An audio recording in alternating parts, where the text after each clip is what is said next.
Você está ouvindo agora O Raio Acertou, o seu podcast semanal sobre jornalismo narrativo, sobre tudo que nos move e sentimos.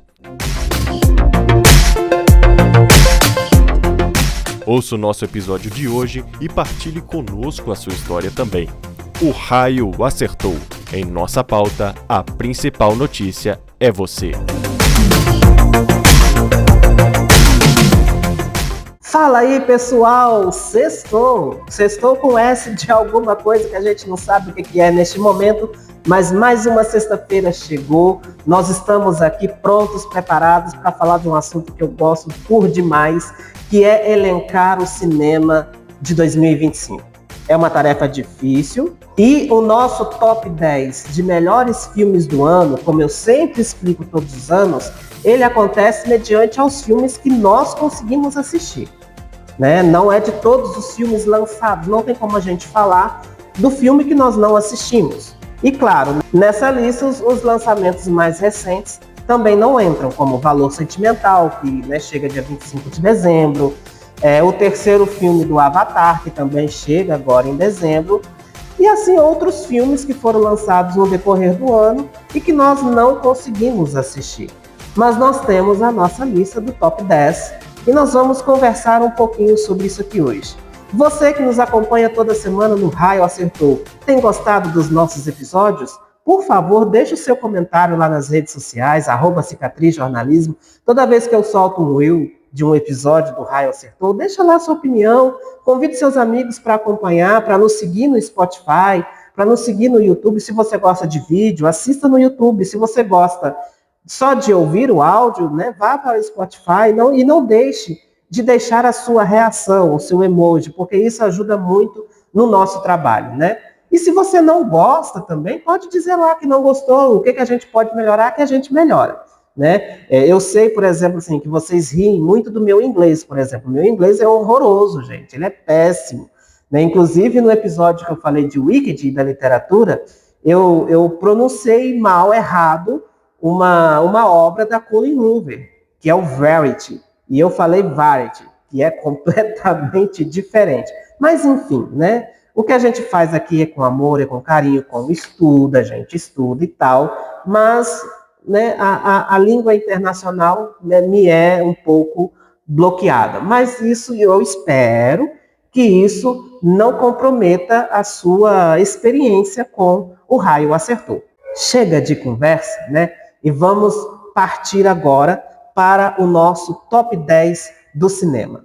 Eu vou abrir aqui a minha página da internet, onde eu tenho aqui os 10 filmes listados, E vamos conversar um pouquinho. Já de antemão, eu adianto para vocês que essa é a primeira vez que no top 10 nós temos 2 filmes brasileiros. É a primeira vez.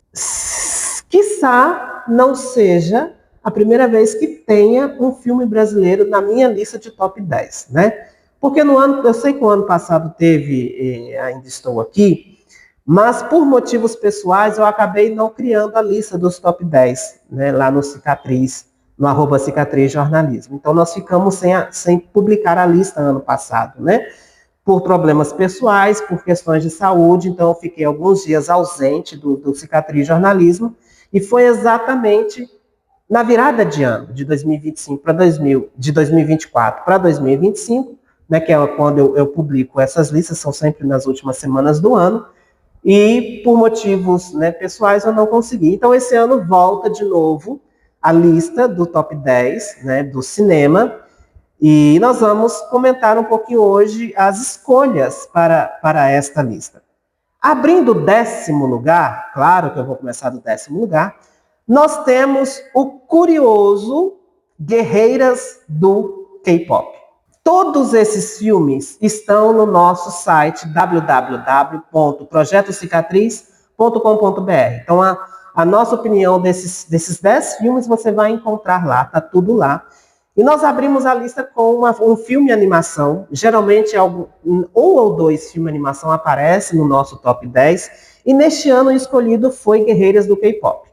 Eu não assisto muitas animações, tá bom? Eu não assisti Zootopia, Não sou muito fã de filmes de animação, mas quando eles começam a ganhar muita visibilidade na divulgação, na bilheteria, nas premiações, por exemplo, né? Por exemplo, o que me fez assistir Guerreiras do K-pop? Foi a possibilidade desse filme ir para a nova temporada de premiações. Inclusive, o artigo sobre o filme, eu coloquei assim, Guerreiras do K-pop e as chances de ir para o Oscar e vencer. Então tem grandes chances de Guerreiras do K-pop vencer como melhor animação nessa nova temporada de premiações. O filme animação, ele tem a direção da Mad Kang e do Chris Apelians. E eles contam a história de uma banda de K-pop chamada Huntrix, com 3 cantoras, a Arumi, a Zoe e a Mira.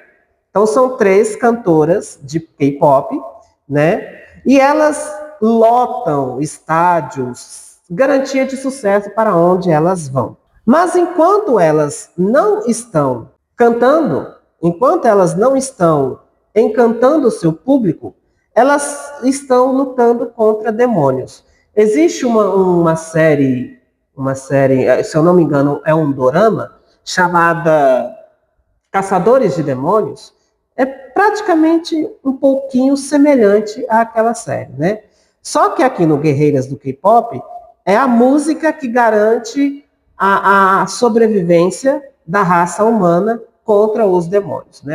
A música, enquanto elas cantam, a música cria uma redoma protetora ao redor da Terra, do mundo, mantendo no submundo os demônios, né? O filme tem sido muito elogiado por conta da sua sensibilidade, mas por conta da sua originalidade com a cultura sul-coreana. Então, assim, a cultura sul-coreana, quando ela vai para a 7ª arte, ela é muito julgada, ela é muito criticada, né? E na maioria das vezes as críticas vêm porque um cinema ou adaptação não soube trazer para as telas a essência verdadeira do que é a cultura original deles. Quando Guerreiras do K-pop começou a ganhar destaque, começou a subir na audiência, né? Então nós nos preocupamos em assistir ao filme, né? E sobretudo em perceber as grandes chances que ele tinha de ir para a nova temporada de premiações. Então ela tem grandes chances de ganhar, por conta da sua originalidade e por conta da sua fidelidade à cultura a qual ela está lidando ali, que é a cultura coreana. Inclusive, esse é o grande elogio para com o filme, né?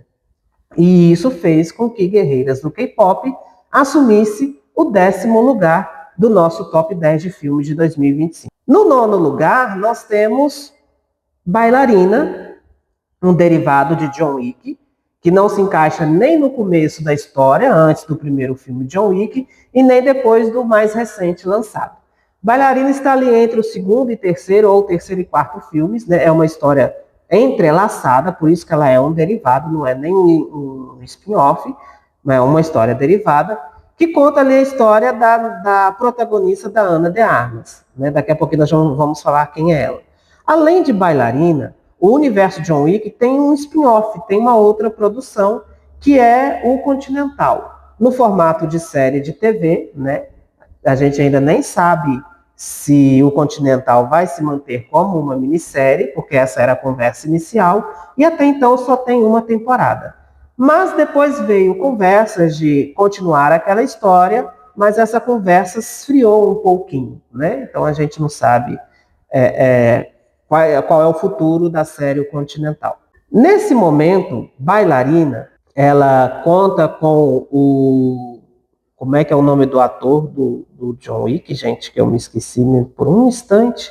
O John Wick, o Keanu Reeves, que é quem faz o John Wick, em Bailarina ele entra como produtor executivo, né?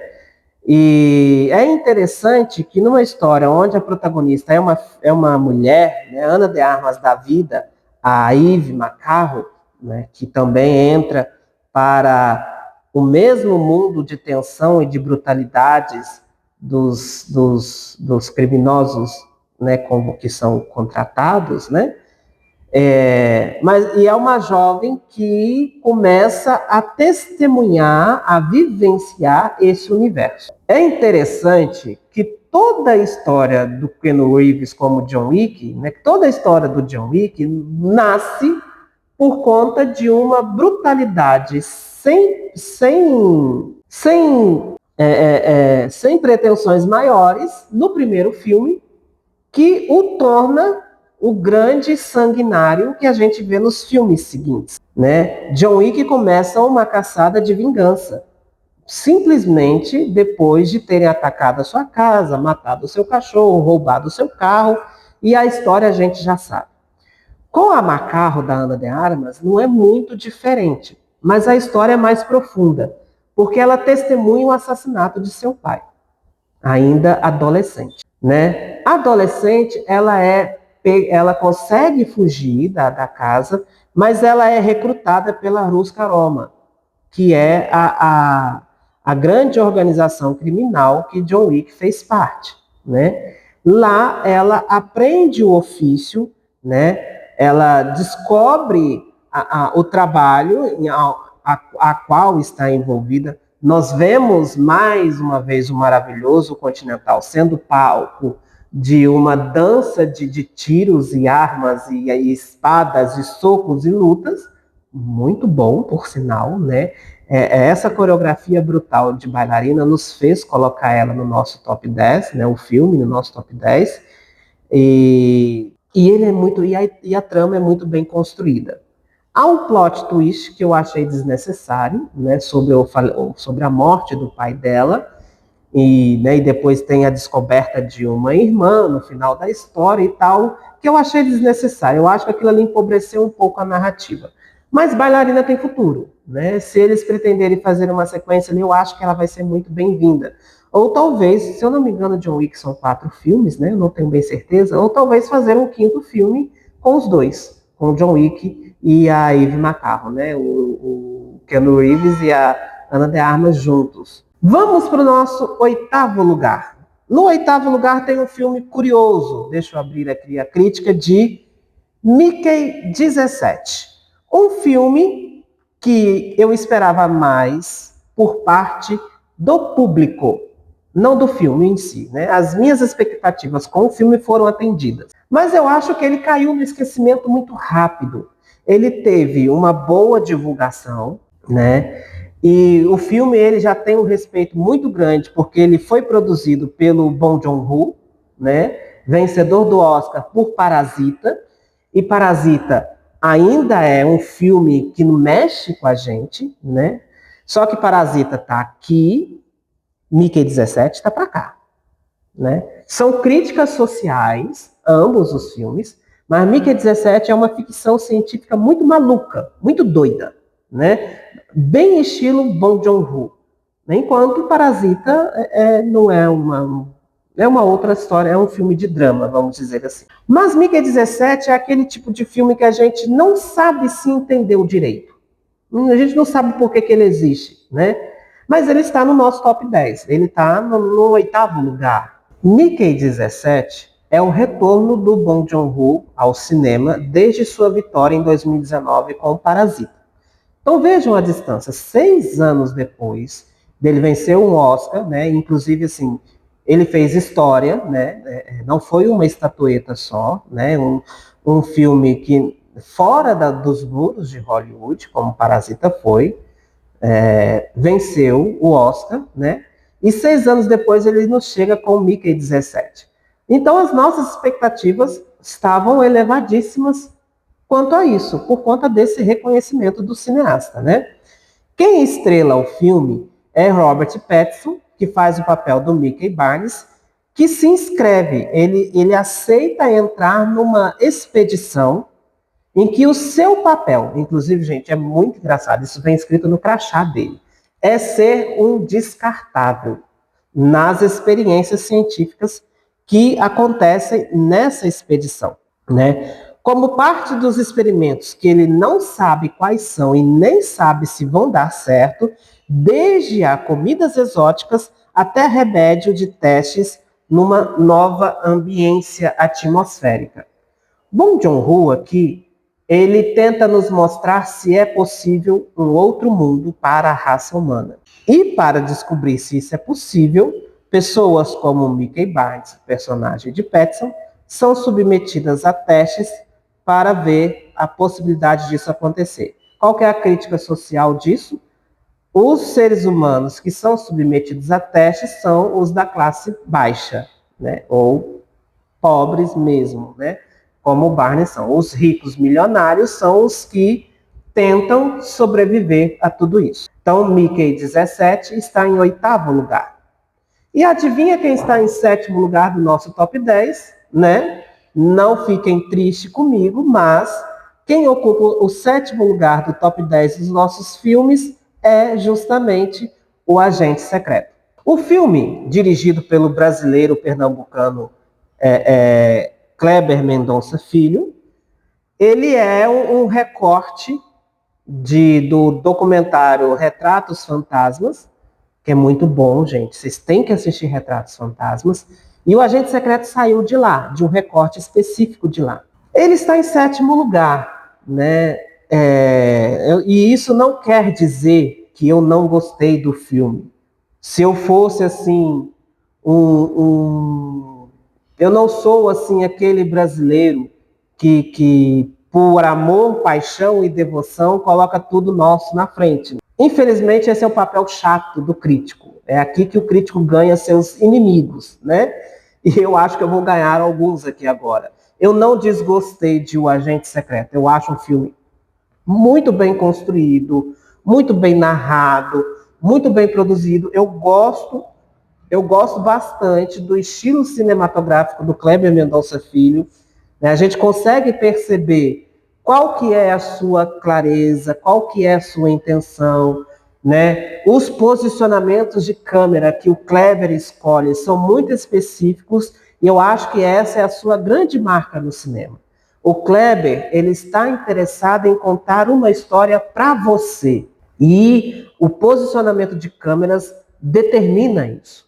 O Agente Secreto tem Wagner Moura, Dona Tânia, né, o saudoso Udo Kier, né, que nos deixou nas últimas semanas, né, um importante ator para a narrativa de O Agente Secreto. Ele esteve também em Bacurau, que também é um filme do Kleber que eu gosto muito, né, e tem uma vasta cinebiografia. Né. O Gabriel Leone também está no elenco, Maria Fernanda Cândido, e o Tomás Aquino, que nós conhecemos das novelas brasileiras, também compõe o elenco. E ele acompanha o personagem do Wagner Moura, que até então a gente não sabe o nome dele, que sai fugitivo e escondido do sudeste do Rio e vai para o nordeste brasileiro.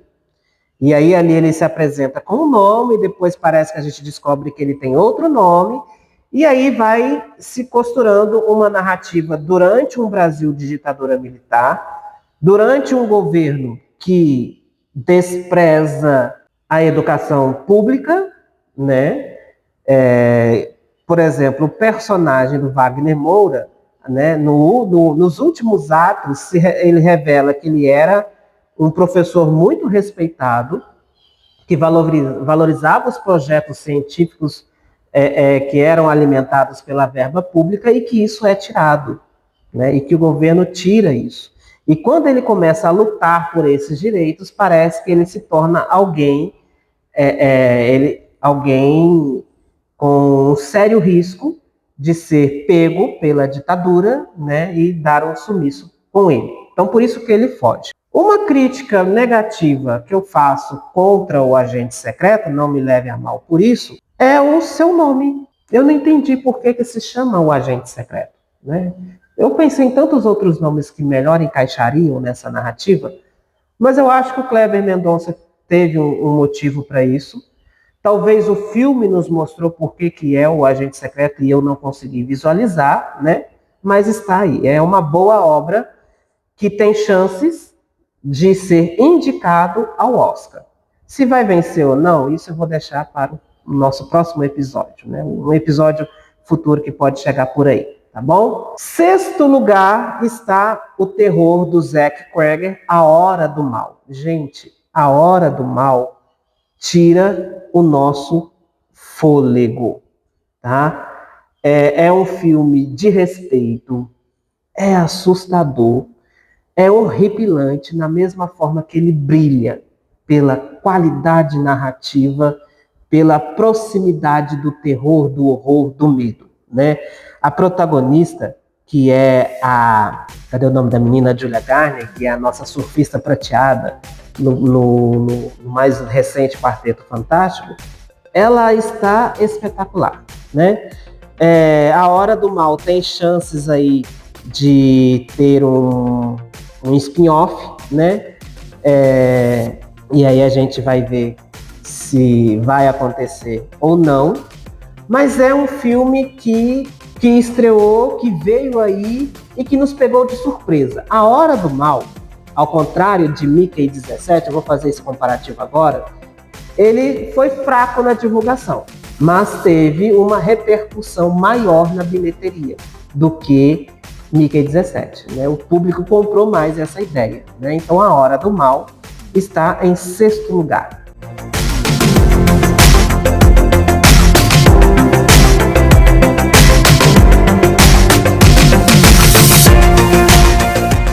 Em quinto lugar, é com muita alegria que eu trago para vocês a nossa Fernanda Montenegro, com o seu penúltimo trabalho antes da sua aposentadoria, né? Porque o último vai ser Velhos Bandidos, que eu não sei se ainda sai neste ano. A promessa era que seria ainda em 2025, mas está vindo aí, né? Que é o seu trabalho de despedida, segundo ela. E ela lançou no início de 2025 o filme Vitória, dirigido pelo... Não sei se foi o Andrucha que dirigiu, né? Não foi foi o Andrucha, né, que dirigiu Vitória. E Fernanda Montenegro, ela é uma entidade, né? Ela por si só explica a razão da vida, né? Então são os pequenos detalhes de uma história real, né? Ela se espelha na história de uma mulher que denuncia um esquema da favela do Rio, um esquema criminoso da favela do Rio, e por causa disso ela vai precisar de sumir do mapa, mudar de nome, entrar para o serviço de proteção à pessoa, né, e desaparecer, né. A atuação da Fernanda é simples, honesta, verdadeira e muito poderosa, e merece estar no top 5 do nosso cinema, né. Em quarto lugar, eu venho com o Paul Thomas Anderson, com Uma Batalha Após a Outra, que para mim, gente, Uma Batalha Após a Outra é um forte candidato a vencer, né, a roubar todas as premiações nessa próxima temporada, né? Mas eu coloquei em quarto lugar. Então, por que eu estou dizendo que ele tem grandes chances de vencer? Calma lá. Teve uma pessoa, um crítico de cinema, que disse que Paul Thomas Anderson nunca erra. E eu estou muito inclinado a essa afirmativa. De fato, assim, tudo aquilo que vem do Paul Thomas Anderson merece o nosso respeito, a nossa atenção, a nossa admiração. Em Uma Batalha Após a Outra, nós acompanhamos Leonardo DiCaprio no que a gente pode dizer ser uma das suas melhores atuações, né? Ele ganhou o Oscar por O Regresso, filme este que eu ainda não assisti, não deu tempo de assistir, eu queria muito ter assistido. Mas se Regresso não existisse, eu diria assim, se o Leonardo DiCaprio não ganhar o Oscar em Uma Batalha Após a Outra, ele não ganha mais. Né? Ele está impecável, ele está ele é um ator amadurecido. Né? Ele está muito honesto, muito presente e muito verdadeiro na sua atuação. Né? Uma Batalha Após a Outra grita sem dizer nada. Machuca sem fazer nada, né? E faz com que a história vá acontecendo, se espalhando por entre os nossos dedos. Além do Leonardo DiCaprio, nós temos a Teyana Taylor, que está impecável, e a Regina Hall também, que faz o papel de uma revolucionária um pouco mais escondida. E o Benício Del Toro que está, assim, é o nosso alívio cômico, vamos dizer assim, né? Dentro dessa grande história de um roteiro que faz jus às histórias dos personagens que ele conta.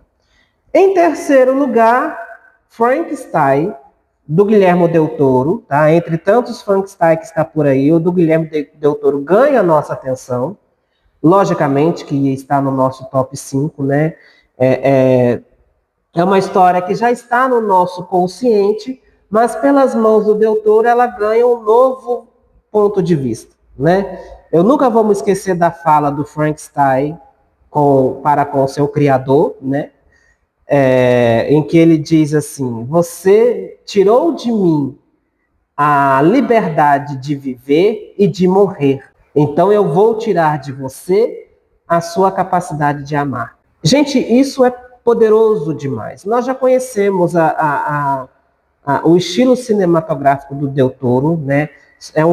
Del Toro sempre trabalha com histórias carregadas e potentes, né? Não nada muito feliz, nada muito, nem mesmo com Pinóquio, né? Foi muito feliz. Então, o seu cinema é um cinema frio, são cores frias, cores saturadas, tudo muito preto, tudo muito escuro, tudo muito marrom, né? Quando ele coloca um destaque vermelho ou amarelo, né, é só alguns segundos e aquele destaque precisa ganhar a nossa atenção, né? Frankenstein do Del Toro, então, nos enxerga, faz a gente enxergar a história da Mary Shelley sob nova perspectiva, e é uma perspectiva muito boa. Em segundo lugar, tem um filme que talvez vocês não se lembram mais, mas é o Fórmula 1, ou F1, o filme, com o Brad Pitt, né? Cadê o nome dele? E o Joshua Pierce, né?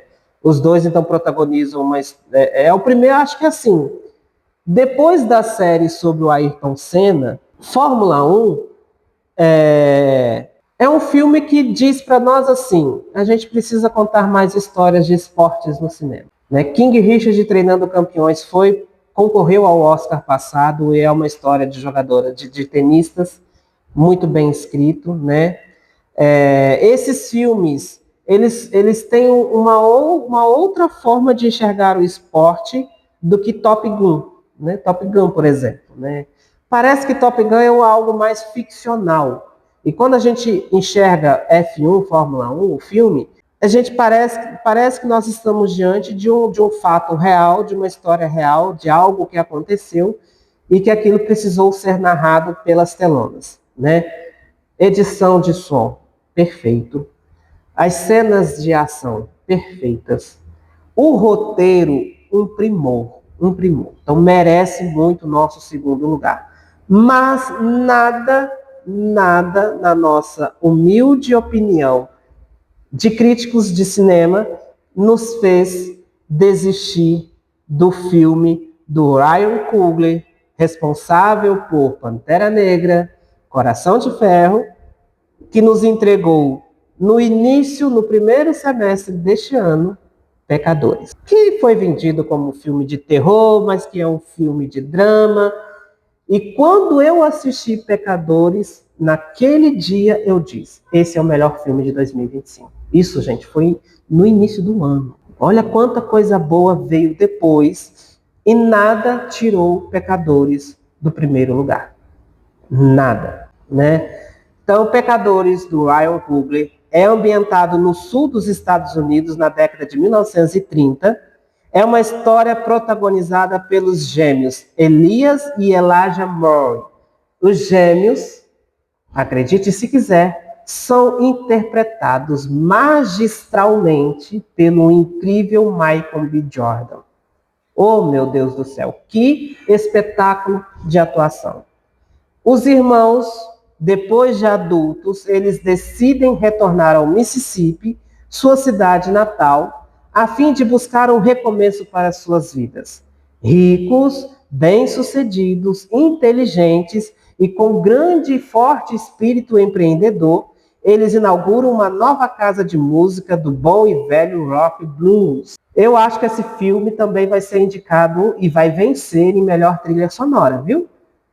melhor canção original. Só que a presença do vampiro Remick, que é protagonizado pelo Jack O'Connell, ele altera os planos dos gêmeos Moore, né, Elijah e Elias, e instaura uma era de medo e de pavor. A Rayleigh Stenfield, que faz a arqueira na Marvel, está no elenco, né, além de outros nomes que eu não preciso ler aqui. Mas Pecadores tem um roteiro impecável, perfeito, né? Ele tem uma presença de atuação dos seus protagonistas impecáveis. Eu aposto em melhor... Talvez ele não vença com melhor direção para o Ryan Coogler, mas por conta da concorrência. Nós temos muitos grandes nomes concorrendo. Mas Pecadores pode levar o prêmio de melhor filme, né? A concorrência é grande, mas ele tem chances de levar. De melhor roteiro, eu só não me lembro se é roteiro adaptado ou original. Sendo um ou sendo outro, ele tem chances de levar. O Michael B. Jordan, pelo menos indicado, ele vai ser. Não vou dizer que ele vai vencer, porque nós temos aí um Leonardo DiCaprio em uma batalha após a outra, que vai ser difícil vencer dele, né? Eu acho que o prêmio dessa vez é dele.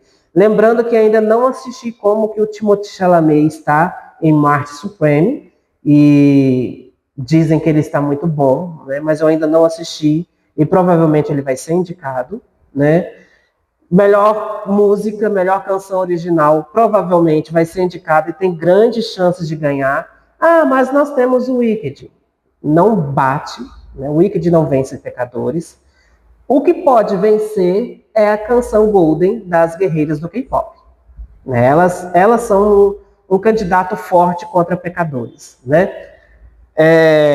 Melhor som, melhor edição, né? Tudo isso pode entrar na nova temporada de premiações do Oscar, né?